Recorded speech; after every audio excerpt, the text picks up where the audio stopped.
Low ball in, Harry Wilson. Yeah! Oh, yes!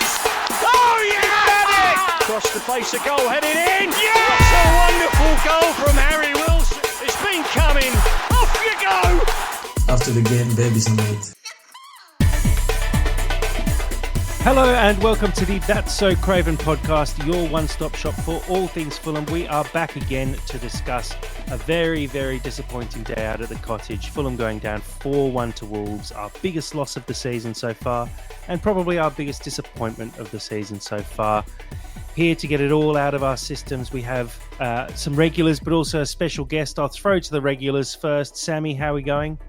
I'm doing very, very good. I am very tired as always. I'm a bit less dehydrated than I would typically like to be. I'm currently in WA right now, which is why my setup kind of feels like it's a bit of a hostage situation, or maybe I'm just one of those reporters that they've swept in. I feel very like that you've caught me. I'm like part of the Athletic, and they've caught me in a bit of a rush, and I'm making good time for my good friends. But yeah, I'm very happy to be here. The chaos is still very much in effect. Hey, people. Good stuff, Sammy. Dave, how are we going? Well, my weekend's been ruined. Pretty miserable outside too. It was all set up to be such a nice Saturday afternoon, and we. Unfortunately, we didn't turn up and they did, and it's just, it's hard to cope with. But I'm hoping today we'll have a nice, as I said before the pod, cathartic experience. We'll vent all of our stresses and our worries and our concerns with yesterday's game, and we'll all feel better and enjoy the rest of our Sunday. Yeah, we'll all feel better and look forward to Spurs, who just thumped Man City 4-0 next weekend. So, yeah, it's all looking bright and rosy for us at the moment. And joining us as well today, a very special guest, Mary Southgate, Fulham Football Club women's captain for 5 years, was it, Mary? And that's 7.5, yeah. 7.5 years, wow. And a long-term season ticket holder at the Cottage as well. Thank you so much for joining us today, Mary. Thank you for having me. It's yeah, it's a real shame it's not a more positive game to talk about, which is always a bit more fun. But I'm sure we'll be able to get stuck into this one and use your expert knowledge on the game as well. So let's crack into it. As always, just a shout out for the That's So Craven Discord. Please do jump in and join the community. We really appreciate the people in there who constantly contribute really good stuff in there, especially guys like Cottage Tactico, Fulham Fan News, who give us up-to-date insights. Check out the links in all our bios on our socials. You'll also find us now on Blue Sky as well, one of the early adopters of Blue Sky. Jumped across with Fulhamish now there as well, and Fulham have their official account set up during the week as well. So we're hoping that we'll see a bit of a transition across from X in the coming months, but please do check us out there. And look, Mary, we'll throw back to you. As I said before, it'd just be great for you to share with our listeners your sort of Fulham journey. Yes, I've been a Fulham fan all my life. My parents are, my family, my grandparents are. So it's a big family thing, as I'm sure it is for a lot of football fans, not just Fulham. But yeah, I've had a season ticket for a number of years now. So yeah, sit in the Hammersmith end with the old sing-song. We like that part in H5. So yeah, it's a big part of us to go to all the home games. I was buzzing yesterday with Iwobi's goal, and then it went a bit downhill. But yeah. What can you say? What can you say though? Yeah, it's true. There's a Sunday like that at the moment where it is a bit like, it was all looking so good at the start. That part. Well, let's jump into the game itself. And look, pre-match, I guess the big news coming out of this one was the loss of Sander Berger, and Lukic feeling almost rushed back into the side after his injury. We weren't even sure if he was going to be involved in the squad. Mary, Sander Berger's been great stepping in for Lukic. How big a loss do you think that is, despite Lukic being one of our better players at the start of the season? Do you think that sort of last-minute unsettling of the team had a massive effect? Yeah, I think so. I think any changes can have an effect, especially when we've got a bit of consistency over the last few games. I know we've just had the break, but I don't know why he was not there yesterday. I think I read it was sickness maybe. So hopefully we can have him back for the Spurs game, because I think he was a big loss. Obviously his height as well in there is an added bonus. But I think it was a loss. I think we had grown a bit of consistency. But then you look at, we've just had an international break as well, and 8-9 players, was it, of ours that were out. So that maybe had an effect as well. True. Yeah, Dave, what is it about international breaks and Fulham? I saw Cottage Tactico putting up a bit of a thread about it, but our record after the international break is dire. It is dire. It's getting quite frustrating. And we just picked up a bit of momentum, hadn't we? We'd won the 2 games prior, should have been 3 games prior with the Everton result as well. So we were playing well. And we have a lot of players that go all around the world. And it just, some of them were playing midweek, Raul and Anthony Robinson, I think. So there's a few that were playing midweek that are then rushed back in. And we're just not dealing with it very well. And I think Marco doesn't like to change a winning team. So he'll stick with the side, that won the last game, regardless of how much they've played in internationals or travel that they've done. And maybe there's something in that. Maybe Marco needs to freshen things up a little bit more when players have had long journeys, because we've got a squad this year of players who can come into the side and are knocking on the door for starts. And you just think that maybe, as good as it is to have consistency, when you've had that much disruption, particularly in the week leading up to the game, should we put some fresh legs out there? Just a question. I don't know. But who am I to question Marco Silva? But it's just a thought that crossed my mind. He's a genius. I think you can question anyone after a 4-1 loss, though. I think that's fair. I really like Lukic. I've been singing his praises, and a lot of people have been really, really big on like Sander Berge all season. And it's not that I haven't been like big on him, but I was really excited to see him actually come back. And I actually thought he was probably one of the better on the park the other day. But it's just in all fairness, I remember particularly in the first half, and I was like, we're playing better. Why is Lamina at centre back? Like, they're not making sense. There's a lot of things that I don't get that Wolves are doing. They didn't seem threatening, and it really did unravel all in really like the last half. So I think we did actually start off all right. It didn't feel like, I felt that we were passing so much better than they was. I feel that we were domineering the game quite a lot, and even after they scored their first goal, I wasn't too worried about it. Like, I don't know. It didn't feel like it was going to be the game that it became, which makes it all the more frustrating and irritating that it was. Well, we definitely did start the better side. And I think even on the commentary as we were watching the game, they said, Fulham completely dominating. Wolves, as you mentioned, Sammy, had to make quite a few changes. Lamina at centre-back. I actually quite enjoyed watching Lamina at centre-back by the end of the game, because he was really pulling the strings for the whole game, and you can see the difference it makes when you have someone playing at centre back who's able to pass the way he can. And we saw it for their first goal, which we'll get onto. But what a great goal from Iwobi to start with. But even before that, the first chance that fell to Fulham, and I don't know if you guys have rewatched the highlights, but that Jimenez miss, Mary, different game if you put that in the back of the net. I mean, I probably would miss it being a centre back, but it's a different story. That would have changed the game, wouldn't it? I mean, we still got 7 minutes. But... Yeah. And what you might not have seen if you haven't rewatched the game, that Lamina possibly gets a very slight touch on it. It does just bobble before it gets to Jimenez. But to manage to slam that against the crossbar the way he did, you'd expect a striker to put that away, 99 times out of 100. So to miss that, it did feel like it was going to be one of those games. But fortunately, David Iwobi with just such a good goal on his weaker left foot as well. What a finish that was. Yeah, it was a quality goal. Just going back for a second, though, on the Raul miss. There's so many kind of familiar things that happened yesterday for the Aston Villa game. I don't know if you remember, Raul also missed a free header from a corner quite early in that game.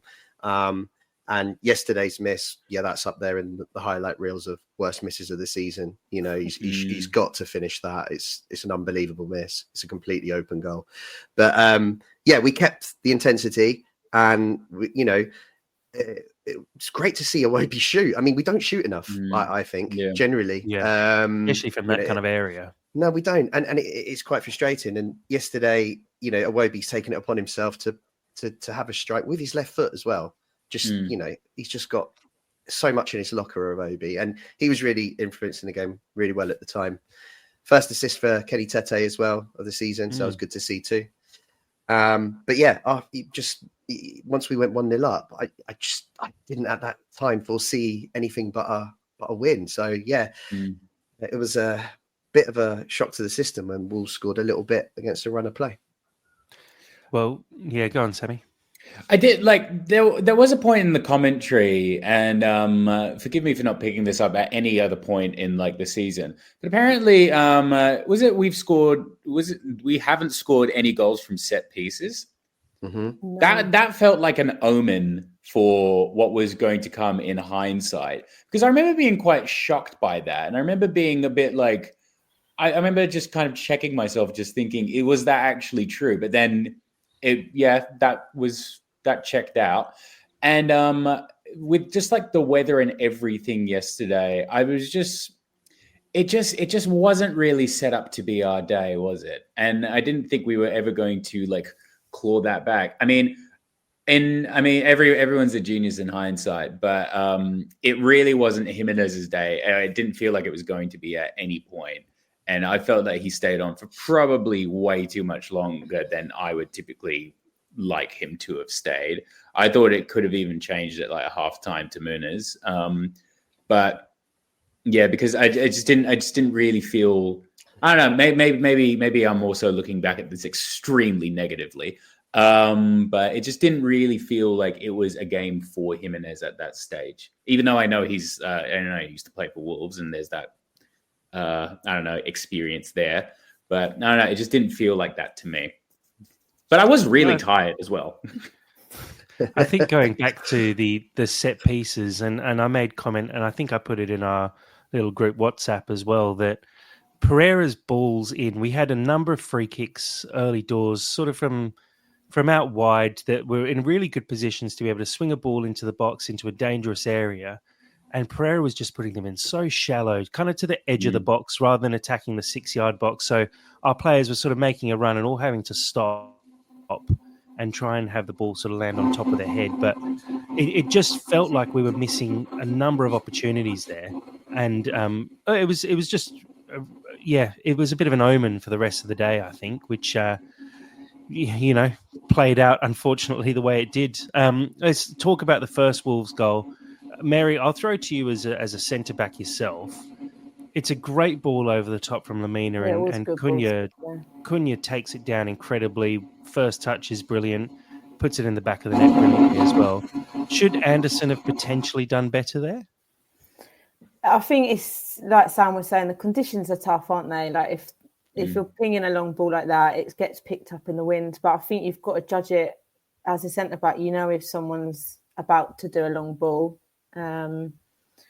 I think Anderson was a little bit off his pace at times yesterday. So maybe he could have dropped a bit more, done a bit more to try and block the shot. But I wouldn't say Leno could have done anything really. I wouldn't put it on Leno. But it was a great ball, great touch. Just what they needed before half time, wasn't it? But yeah, I think we could have. I don't know. You can always hope that you can stop it, can't you? In reflection, but in the moment, it's difficult, isn't it? It was a sensational touch. Can you really assign any blame there? Because the ball over the top was so pinpoint. Cunha runs from so deep there as well. It's not like he's sitting on Anderson. Anderson sort of has to pick him up, and it is pinpoint. It's on a penny kind of ball. Yeah, put the ball straight, perfect spot for the ball, wasn't it? Between the goalie and defender, between Leno and Anderson, it was perfectly weighted. So I think it was a great goal. Do we think maybe Anderson was carrying a knock going into this game and maybe played through it? Because, like you said, maybe he'd looked a little bit off pace during the game, obviously went off late with some sort of calf injury because we saw him getting his calf strapped up. Is there the possibility that that might have been the case? And maybe if he was fully fit going into the game, he maybe picks that one up a little bit better? Yeah, maybe. And I think it's important they're going to have to work out if he can play against Spurs, because I think we've got quite good consistency at the moment with the back line, and I think they're really strong at the moment. I think it's a good area of ours. And like we all know, like you don't really want to make too many changes to a back line when it's working. So I don't know how bad his injury is, but we've got to hope, I think, that he's back for the Spurs game. If not, I suppose Diop would come in, but Anderson's a quality player, so hopefully. Yeah. Can I throw a question? Mary, because you're actually a professional athlete and you are they have significantly more talent than anyone in this chat room. I know there might be some objections there, but I think that you do. When you do have somebody else who isn't necessarily your favorite person or the person that you connect with next to you in a centre-back position, how much does that jar with you? Or how much does, say, for example, somebody's performance bring you down when you're in that kind of situation? Because I'm always fascinated by that. Yeah, I do generally think the centre-back partnership is one of the most important ones on the pitch. I think you've got to be able to get on. You've got to be able to understand how you work, how you communicate. And so I think it can really affect it, because you want to be able to do things slick. You want to be able to do things without hesitation. But if you've got doubt or irritation with one of the partnerships, then I do think it changes the performance a little bit. Yeah, I've felt that before. Yeah, if it's not quite the right partnership, some just aren't, are they? But it does affect it a little bit. I mean, the guys probably, I don't know, maybe they can get on with it better. But I think we saw it with like Ream and Bassi last season, for example, where it's just not fully clicking and you're playing slightly out of position, maybe to allow someone else to play in the lineup. It definitely has an effect. And, you know, I'm sure on the training ground, a lot of it is drilled around Anderson and Bassi both playing together. And so if all of a sudden Diop has to slide in there to take his place, it's not what you've been working towards, and it's not the person you're constantly looking to pass the ball back and forth to. So I think it's surely going to have a big difference. Doubt, don't you? And then you're looking at like your game and their game a little bit. Whereas if, like you say, they're practicing as a partnership in training, then they know what they're doing. But if you haven't played Diop for a while, you are sort of having to think about their game a little bit too. Yeah. Yeah, I mean, Diop, obviously, he played the Everton game because Anderson was suspended. He played quite well. He got a bit of criticism for their goal at the end, but I thought he had a pretty good game. He also started the season with Bassi. So I think the blessing in disguise is that Bassi and Diop have played together 4-5 times this season already. So you'd hope that they've got a bit of an understanding now of how to play together. So I think it's really what's going to be quite key for me is what we do in front of them to support them, particularly not just Spurs, but actually, you know, Brighton, Arsenal, Liverpool. We've got a really tough run, and you know, especially if Anderson's going to be missing for any of those games, we're going to have to set up slightly differently to give the backline a bit more support. Well, yeah, let's sort of discuss that a bit. Let's assume that Sanderberger had an illness, maybe a cold or some food poisoning, which can often happen, and he's available for the next game. Obviously, I think Lukic was one of our better players yesterday, so you know, could easily continue in that spot. But Pereira, for me, had a bit of an off day, and I think that was sort of echoed in Marco's substitutions, dragging him off fairly early. Do we? Well, on top of that, I think Smith Rowe didn't have the best game yesterday either. I'd agree. Yeah. Reece Nelson played pretty well, I thought. Iwobi obviously played very well. Wilson off the bench, you know, not quite as impactful, but obviously coming into a fairly tough situation. Adama Traore, I thought, looked okay in little patches, but again, didn't have a huge impact. How do we see, if all of them are available, potential changes coming in? Do we think maybe against the Spurs side, who are very free-flowing, we maybe look at dropping Pereira and bringing in Berger and Lukic and sitting a little bit deeper? Well, I hope so. Because I mean, you think we saw the blueprint for when we play like the bigger teams away from home against Man City, where he played Berger, Lukic, and then moved AP forward a bit to the number 10. Traore also started that game, got in behind quite often, and I think that's what we'll do when we play the big teams away, and that's how we'll adjust. But I'm going to upset a lot of people now, but I've just kind of grown so frustrated with AP over the course of this season. I think he's had, flashes of, half decent spells in games, but genuinely, I think his performances have been under par, and I think he's due to be taken out of the team. So certainly, I'd say if Anderson's missing, the call for that is even stronger, because, as I said, we're going to need more support in the midfield to help the defense. And I would think a double pivot of Berger and Lukic would make a lot of sense. And then we've got so many options in front of them. We've got Harry Wilson knocking on the door. I know you mentioned didn't quite look himself yesterday, still hit the bar, and then he scored a screamer. He's got that in him. I also think he went on the wing. But I feel like I want to see more of him in the 10. I want to see him more supporting the striker and getting in, making those runs, having a bit of a free rein. I think Adama has to come back in. I think Adama, I might be in a minority here. I think it's a bit harsh. He lost his place. I think he's had. Me too. I don't understand why that happened. I just think, especially at those kind of games where he's going to have space to run into, but his crossing has been really, really good this year. He could have loads more assists if it wasn't for some wasteful finishing. And I really wouldn't see him come back into the side next week to give us an outlet. Mary? Yeah, I think Traore is one to bring in. His pace as well. He can just help break out of defence a bit, quite quickly, quite powerfully. I know we attack quickly as well as a whole team, although I don't think we did it quite as quickly yesterday. We started.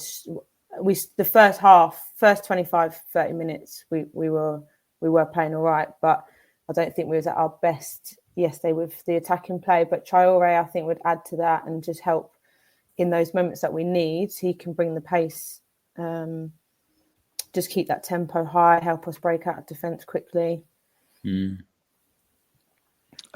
Sammy, if you had to pick your sort of midfield 5, I guess, of your 2 central and your 3 sitting behind the striker, who are you going with for Spurs? I was really hoping that you weren't going to give me such a specific question. I thought you were going to allow me to be a little bit more open-ended than that. That's really annoying. Okay.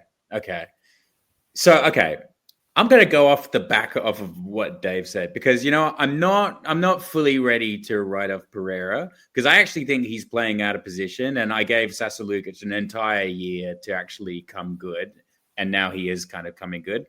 And frankly, I can't really judge Pereira too much, because I think he should actually be playing in Smith Rowe's position, because that is his best position, even though it's a completely different player. So it's really, really hard for me to critique him genuinely.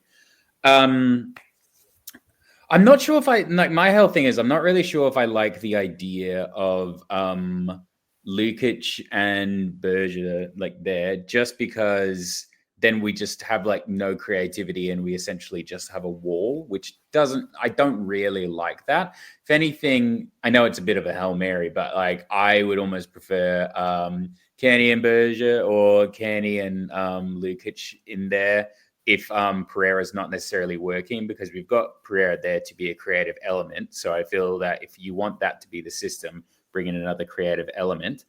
And so for me, I would be happy with either really Lukic or Berger, because I feel that they are quite interchangeable, and maybe Kearney in there.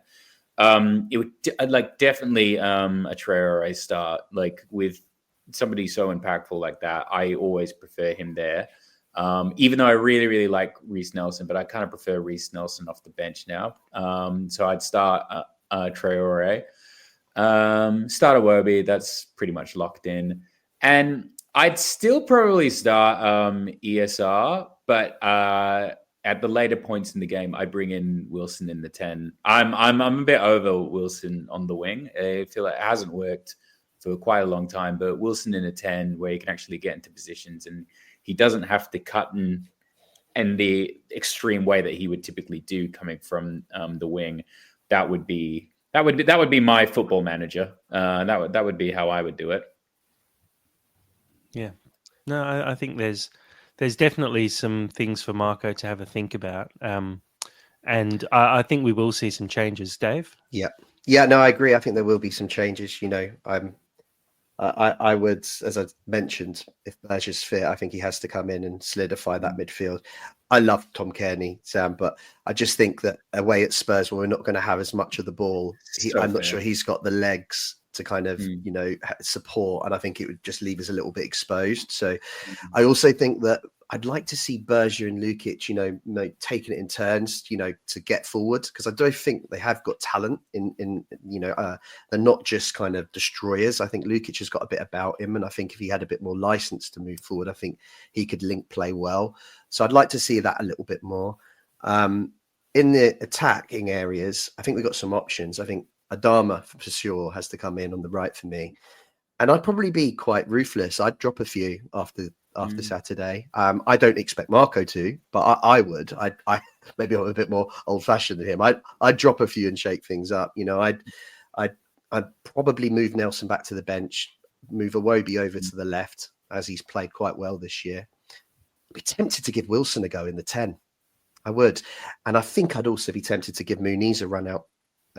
You know, so we've got an outlet on there, someone who can hold the ball up and play in the wingers, because I think we're going to have to counter attack.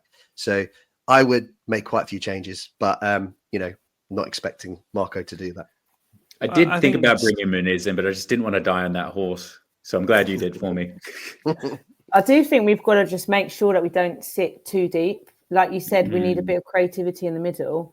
I agree. I don't think Kenny's got the legs to start. Although he's obviously very good on the ball. But I think we've got to get the balance of being able to be creative in the middle and still attack. But we do, if Anderson's not there, we do need to protect the back line, because Diop's not quite the same player as Anderson. That is cross balls like Anderson does. I don't think Diop does that to the same extent. So we do need some protection in there, but I would like it not to be that we sit too deep. I think against Spurs, especially, who play a very high line, you do want to continue to attack them, and I think we did that well when we beat them. Was that last season? Beat them 3-0, and they'll give you opportunities. We just have to take them, and I think if we sit too deep and try and park the bus, we'll actually miss out on those opportunities. So another one that's worth talking about, which I think you brought up there, Dave. Raul Jimenez has gone now 4 games without scoring. I know he's obviously done some good things, but he's missed a couple of decent chances. Mary, is it time to give Muniz another run out? Do we need to shake things up a bit? Yeah, I mean, Jimenez holds the ball up well, but I mean, that was a shock of a miss, wasn't it? And their key moments, we know in the Premier League, like especially Fulham, we've got to take the moments that we get. I was going to compare ourselves to Man City, who get loads of chances, but actually it's a bad time to compare to them. But, you know, we've got to take the chances that we get. So he's got to be putting them away. Muniz, it's tough for him coming on it, like with not that many. He's not got that long to make an impact, I think, at the moment. He's not had that much of a run out. So I think he does need some opportunity. And I suppose it will just increase the competition then between Jimenez and Muniz, and maybe that would be a beneficial thing. It will make Jimenez work a bit harder, hopefully, and maybe take those crunch moments. I actually like Muniz in the squad more than I like Jimenez in the squad. I think Muniz actually facilitates better play and actually gets more involved and creates better opportunities for everybody than Jimenez does. Jimenez is when he's on, he can do absolutely filthy things like that back heel assist, and it's very fireworks, and it's it's chaotic in a way that like I love, and it's free flowing creativity, which is fantastic when everything is going good. But I want a functional team that is well set up, well drilled, and it can, as we've discussed, hold up the ball and also provide to everybody else. So for me, I've changed my mind. Mary, this happens very often. I change my mind every 2 minutes. So I've decided that Muniz is coming in, and I'm happy with that. You better ring up Marco Silva then. Exactly. I'll have him on the phone. Back to the game yesterday. I saw a number of comments, and I think you mentioned it as well, Dave, and Skibby mentioned it in our WhatsApp, and I've seen on the Discord as well, a lot of people mentioning it was very quiet at the Cottage yesterday. Mary, your thoughts? Did it feel that way? Did it feel like there was a weird air around the ground? Yeah, I said that to my mum, actually. We sit next to each other, and I said during the first half, it's not the same as the Brentford game. I mean, midweek games are always another level, aren't they, under the lights? But it was really quiet yesterday. You could hear the Wolves fans singing about our support being quite poor. I won't use the words they use, but yeah, it was quiet, and I do think that has an impact. The louder we are as fans, it gives the players more energy, doesn't it? And you know, in those moments when they've got the ball and they're trying to drive, it would give them a bit more intensity. So I think we do play a big part, and it was quiet, but I don't know why. Maybe it's the weather. I don't know. Yeah, I mean, sorry, no, you, Jack. I was going to say on the TV coverage, all we could hear was that stupid chant, Wolverhampton Wanderers, round and round and round for hours and hours, it felt like.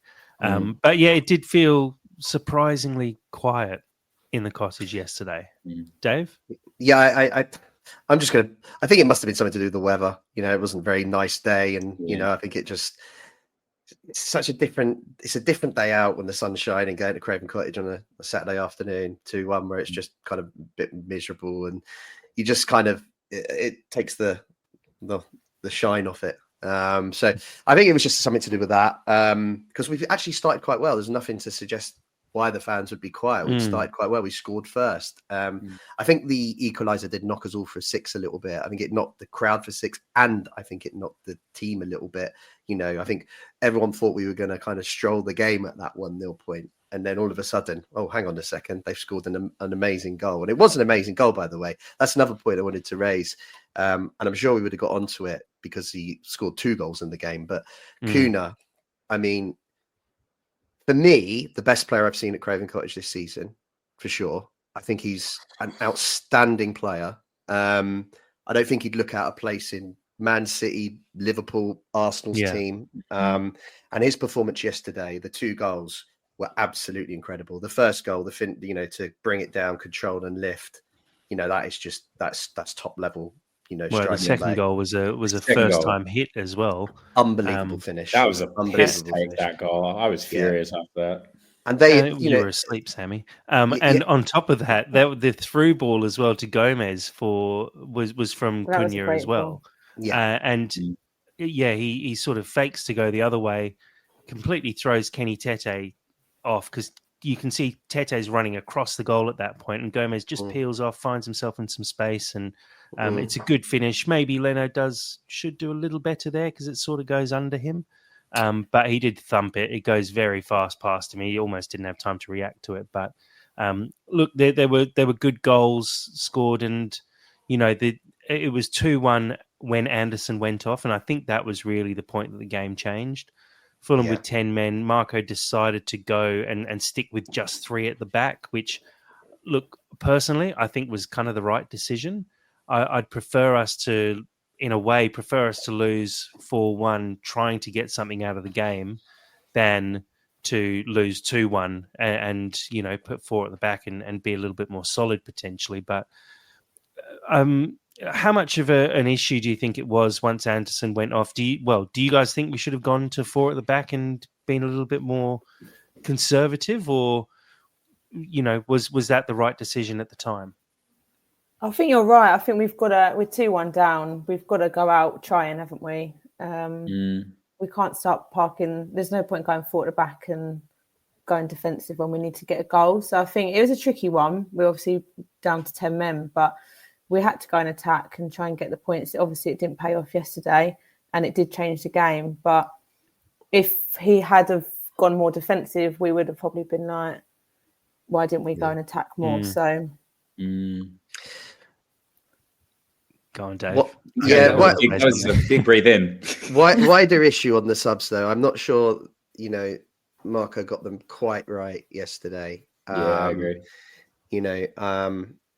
I wasn't sure. I thought Nelson kind of faded a bit in the second half. I've seen that a couple of times this season, where his impact in the game seems to be very much either off the bench, where he's been brilliant, or kind of really kind of electric in the first half an hour, and then it just kind of fades. And I just thought he probably should have come off. To take both ESR and Pereira out at the same time, I think was quite disruptive to our midfield.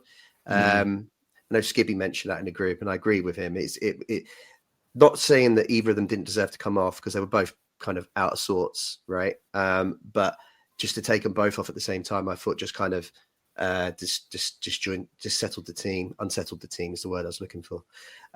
So it was too much shuffle and change, and then that also brought Wilson to the right. And as I said, that's not where I really want him. I want him doing what he's been doing the last few weeks, which is playing a bit more of a free role, making the runs into the box. And don't get me wrong, nearly scored a screamer.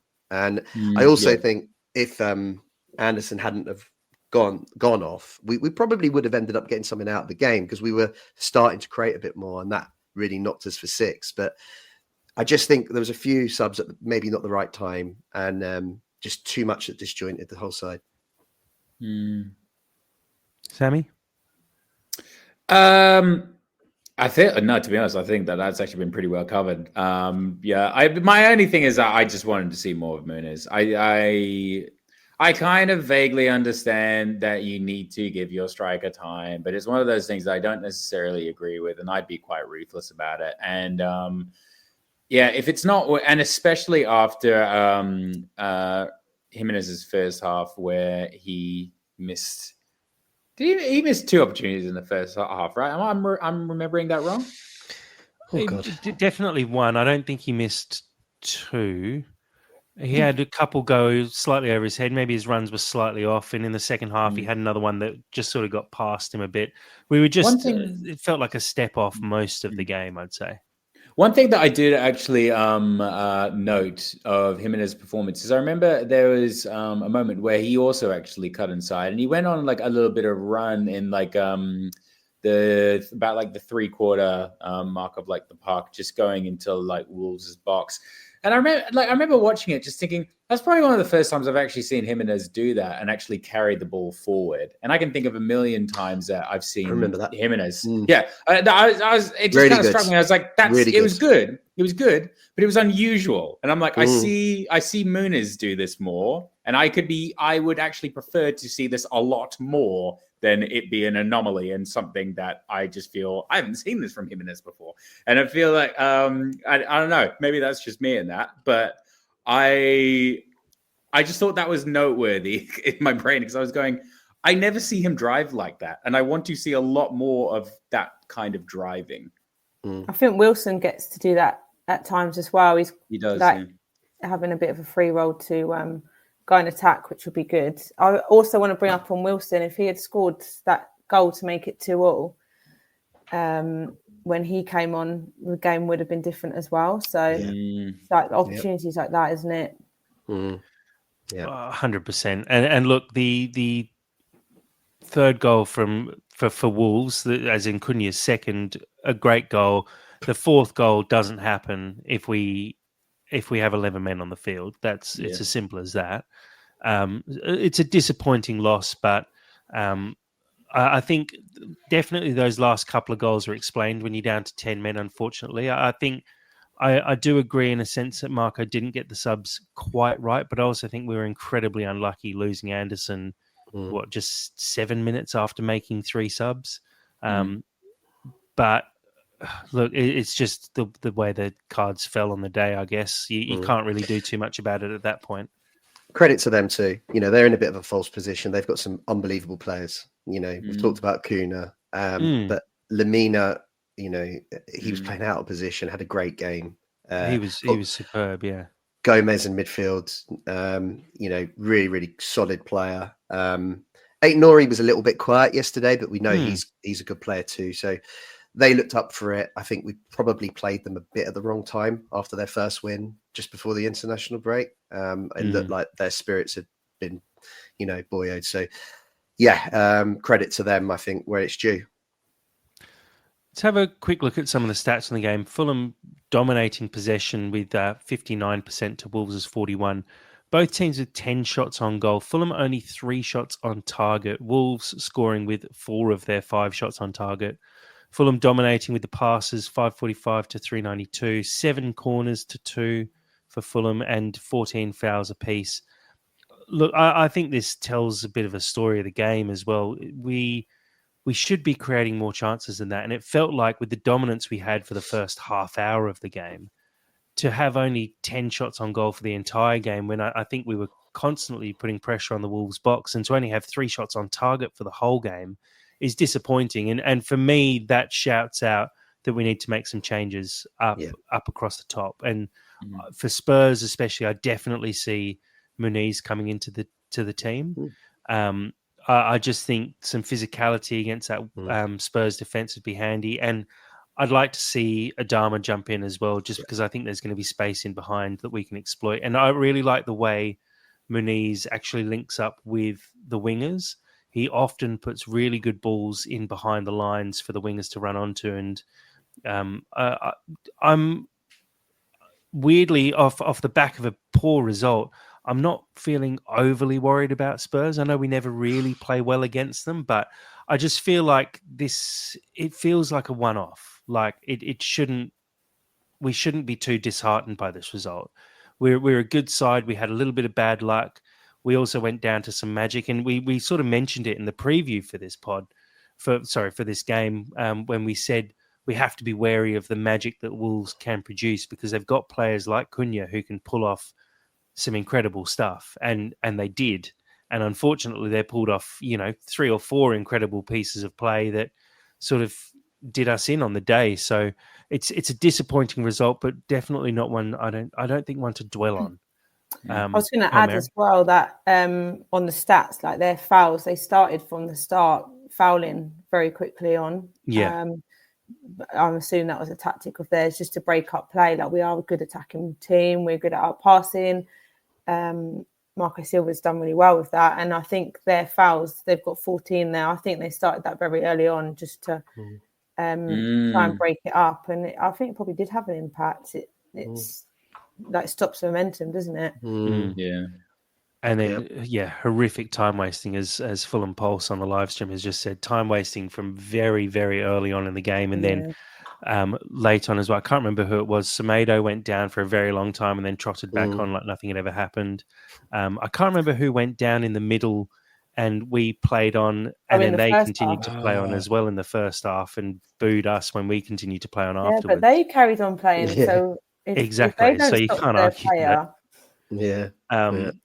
But it did just feel it was an off day for sure for Fulham. And look, I think it is one that we can just sort of put in the past and move on from. And hopefully we can regroup before Spurs. But I really think there are some big changes coming this coming weekend. Obviously, Anderson likely to be out. But I think across that sort of front 6, we do need to make some changes just to shake things up a little bit, because that's not a performance that Marco will accept, I wouldn't have thought. Looking at the table, it's kind of disappointing, but well, I mean, at one point we were sitting in 6th. We now sit in 10th place, but still we're only 4 points away from 5th. It's not like we've dropped off completely. There are still a few games to play, with Newcastle sitting just ahead of us on goal difference now. Biggest thing, I think, is actually the hit to the goal difference, which was looking fairly good with a positive 3. Now we're back to level pegging. But there is still that gap at the bottom. The teams at the bottom are looking pretty poor this season, with Southampton, Ipswich, Palace, Leicester, Everton, even Wolves, who are still sitting down the bottom. I think there is a bit of a gap from those teams down the bottom. Sammy? Look, I understand that comparison is the thief of joy, but I just really liked being 7th in the table, and I just want to get that out there, because it was really, really nice. And I remember seeing it on like the telly, and I was like, "That's a beautiful, beautiful thing." And I'm just mourning. I'm just mourning what was, because when we had it, it was beautiful. And 10th is still good. It's still good. But I've tasted caviar, and I just want to keep living that life, and I can't be blamed for that. You know. Did you have your passport out ready? I don't want to talk about this. It's you know? Sorry. No, I was going to say one of the benefits is Villa, who are above us, drew last night with Palace. Forest, who are still flying way too high, I think, got thumped by Arsenal last night. So it's not exactly like we're losing touch with those teams above us. As you can see, 1 point takes us to 6th at the moment. Not quite on goal difference, but we are still in a very good position thanks to a good start to the season. But the big thing, as we've sort of mentioned a few times, the upcoming run is pretty rough. Spurs, Brighton, Arsenal, Liverpool to come. These next 4 games could really see us dive down the table if we don't sort of pull our act together. Mary, how important do you think? Obviously, 12 games into the season, you can't really make any judgments yet. But if we did have, a bad run of results over the next 4 going into December, maybe very possible we don't pick up any points in our next 4 games and maybe drop down to 14th, maybe 15th. Do you think that'll have a big impact on the squad, or do you think they're looking at this as a bit more of a long game? I think I looked at, was it Nelson said the other day that they just go 1 game at a time, and I think that's really important. We are likely to get a few knocks in these next few games. Although saying that, like, we had a great game against Man City, so if we can perform like that, then who knows? But we have to be realistic, I suppose, as Fulham fans. But I think, like Nelson said, just got to go 1 game at a time, and it just makes you think about previous games where we should have picked up more points, and it just reminds us we've got to be clinical in these moments, because some of the points we've dropped, we can't always talk about the past now, but we need them, don't we? Mary, when Nelson says like we just take 1 game at a time, that to me that just kind of comes off as I've been media trained. I know how to get through this. So whenever you say, I'm just going to take it, we just take it each game at a time. What are you actually saying? Do you actually take it each game at a time, or you do look at the table? So I did think that. I thought he definitely knows what the next games coming up are. Yeah. No, you do think ahead a bit, don't you? You do look at them, but you have got in the week of training. Your week of training is focused on that match coming up. Yeah. And all your discussions are about that. So maybe individually, I'll look at who we're playing and where the table is and things like that. But training wise and what they talk about at Motzer Park, I'm sure it's focused just on 1 game at a time. Okay.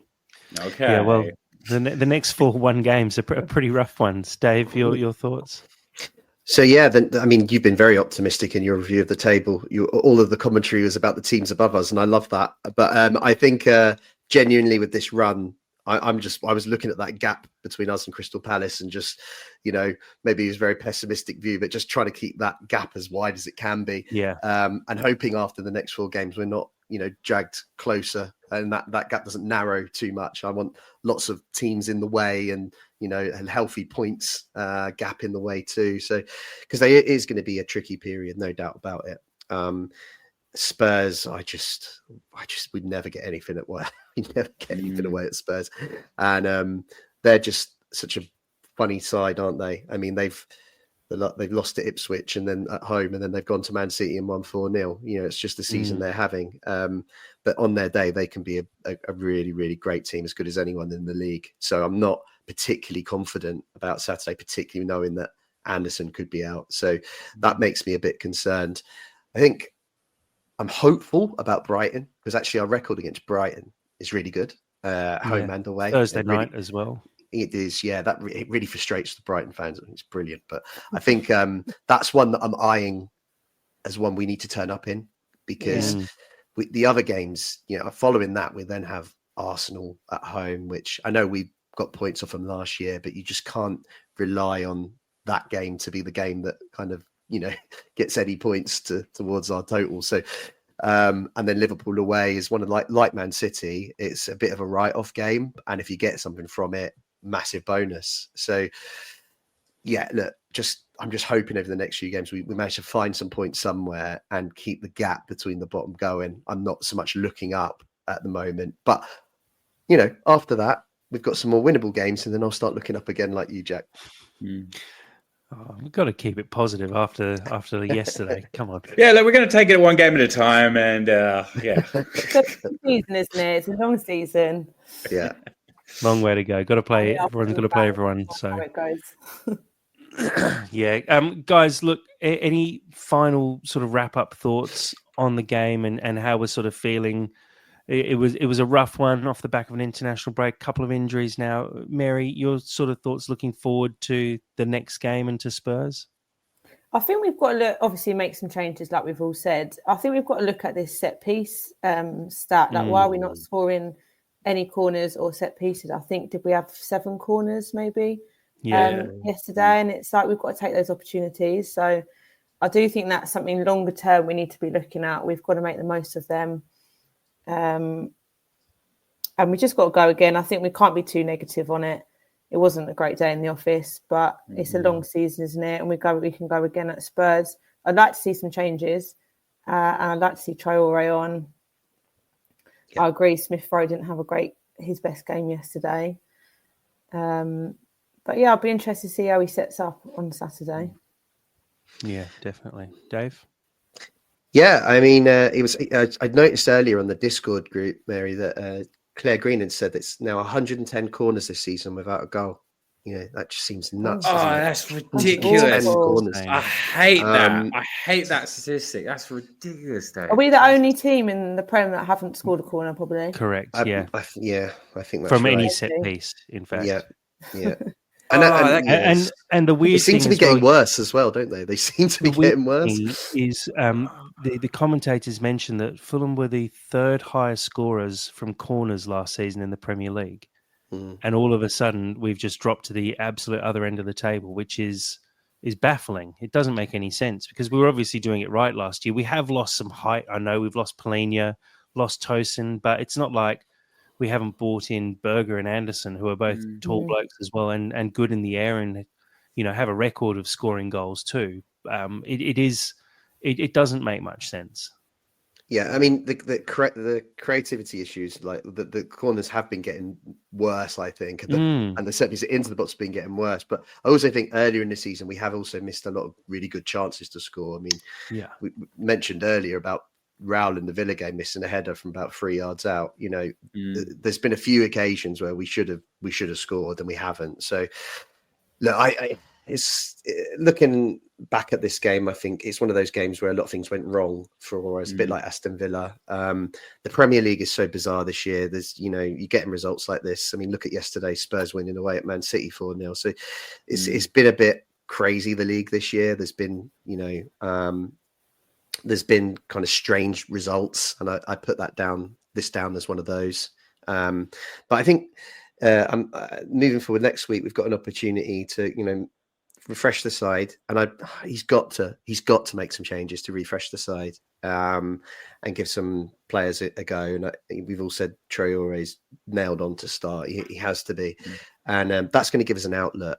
And Spurs, they're so inconsistent. So there's possible, if we can take our chances, as always, we always say this, but if we can take our chances, there's an opportunity to get a goal or two over there. So, but it's not the best platform to go into that game after losing 4-1 at home, and that's why we're all going to be feeling a little bit negative. But you never know. The Premier League's a funny old league this year, and it only takes taking our chances when we get them next week, and we might all be having a great afternoon.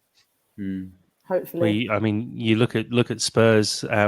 Fulham have actually lost less games than Spurs this year. Fulham have lost 4, Spurs have lost 5, but they've also won 6.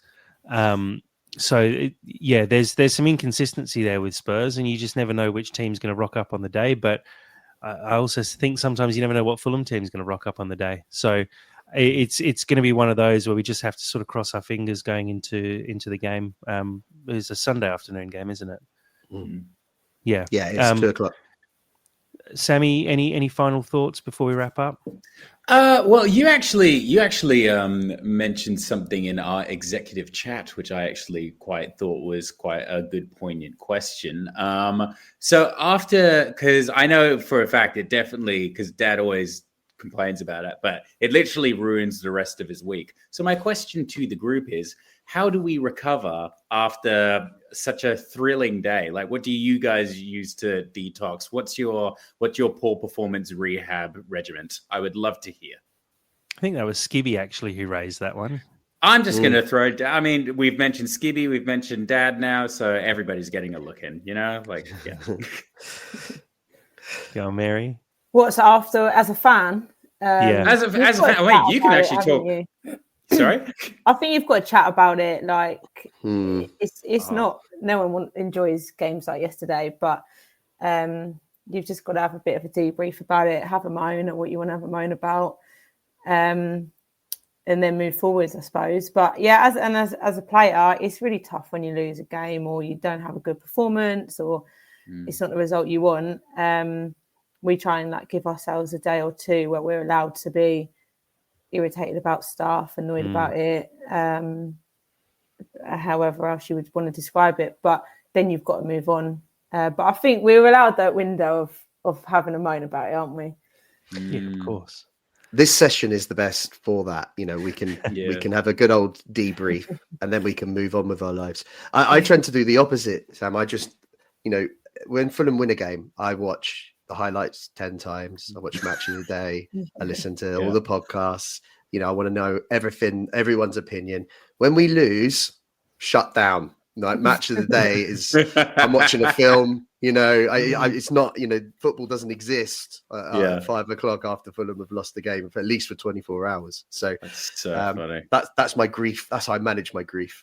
Whereas after the Brentford game, we're all up till stupid o'clock, still watching the clips. Exactly right. Actually, Skibby, who put that on Blue Sky, got a great answer from Grant, which we'll retweet from our account as well. It said, "It sounds cheesy, but I hug my daughter. Don't want her to see me ranting and raving at a loss, so we have a hug and I ask her what she thinks, what went wrong. She's only 10, but he said it makes him feel better," which is just such a nice... That's a bit wholesome, isn't it? Wholesome way to end a horrible podcast.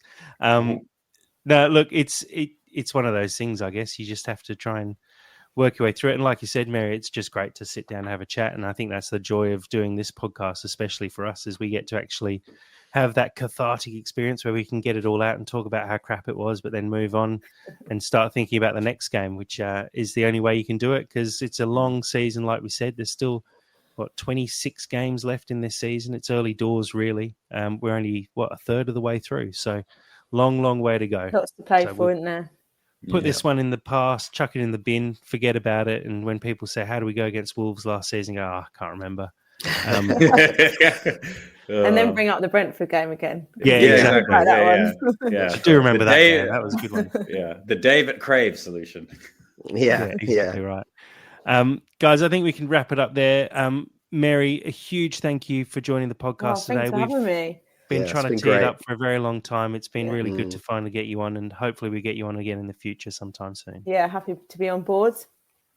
Hopefully next time we've got a bit more positivity to talk about.